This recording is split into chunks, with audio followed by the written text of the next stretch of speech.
All right, let's talk about that Eagles-Packers game on Monday night. Now, if you watched it, you know it wasn't exactly a high-flying shootout.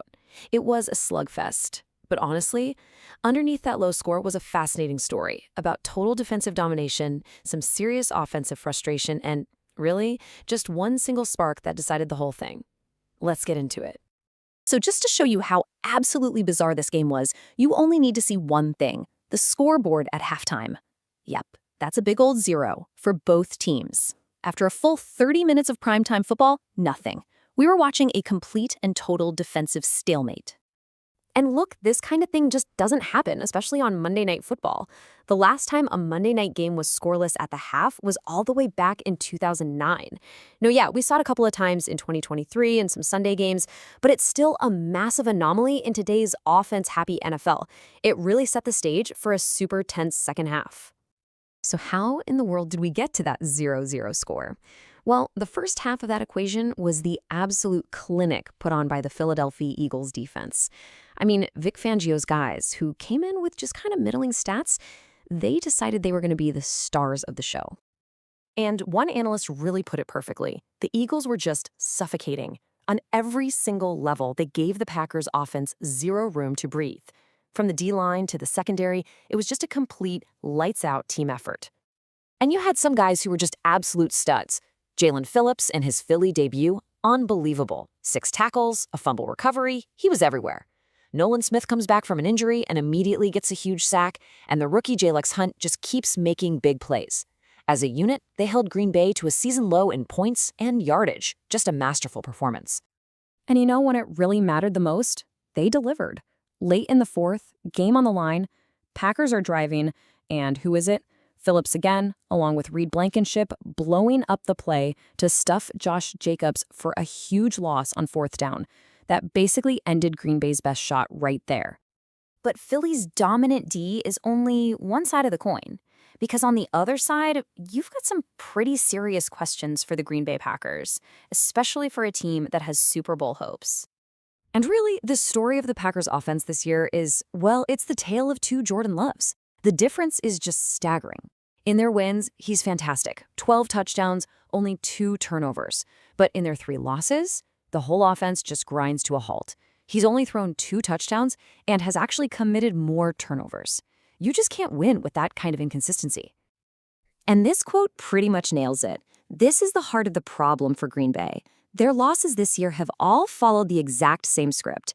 The defense plays lights out, gives them every chance in the world to win, and the offense just can't get out of its own way.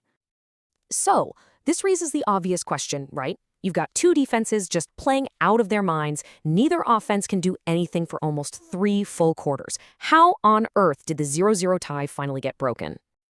Well, it all came down to one single sequence. Just one little offensive spark in a whole sea of defensive stops. And it happened late in the game, and it happened in the blink of an eye. Just like that, the Eagles' offense, which had been asleep all night, suddenly woke up. So they're facing a 3rd down. Jalen Hurts dumps it off short to Saquon Barkley, who does the rest, breaking loose for a massive 41-yard gain. Then, on the very next snap, Hurts goes deep to Devonta Smith for the score. 2 plays, 77 yards, and the game's only touchdown. That was the entire difference. But hold on, the game wasn't quite over. Things got a little messy in the final minutes with some, let's just say, questionable decisions that left us with a lot to talk about for both of these teams going forward. And this was the big one. The Eagles have a 10-7 lead. They could punt the ball, pin the Packers way back, and pretty much ice the game. But instead, Coach Nick Sirianni makes this absolutely baffling call to go for it on 4th and 6.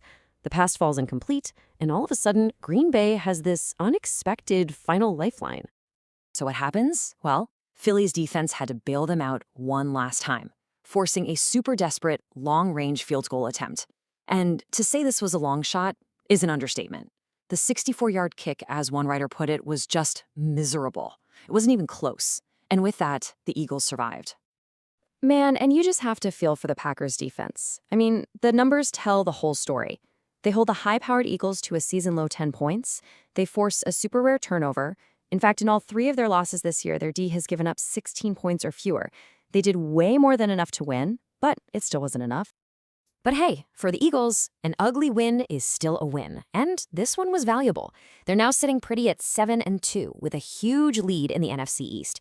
They are well on their way to being division champs again and are right at the top of the entire NFC. But let's be real, it wasn't a perfect night for Philly. While their defense looked incredible, the offense, it showed some serious warts. You had star players like A.J. Brown and Saquon Barkley basically shut down. I mean, the Eagles did just enough to get the win, but you have to wonder if just enough is going to cut it for a team trying to get back to the Super Bowl. And really, that's what we're left with, these big, lingering questions for both of these teams. For the Eagles, it's, can you really rely on your defense to win games like this, or does the offense need to find another gear? And for the Packers, who have this Super Bowl caliber defense and a stagnant offense, at what point does all this concern start to turn into outright panic?